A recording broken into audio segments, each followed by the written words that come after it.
தென்மதுரை வீரனுக்கு என்னுடைய மாமனுக்கு தேக்குமர தேகமடி அம்மா அம்மா.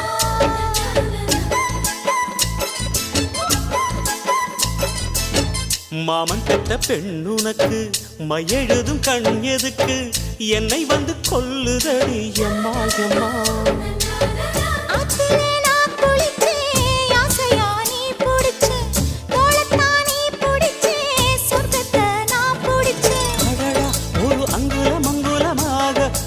ஆசையில் முத்தங்கள் போட அதை என்னன்னு சொல்லுவேன் எப்படி சொல்லுவேன் நானே. சந்தனமே குங்குமமே நில்லடியோ இனிக்கும் செந்தமிழில்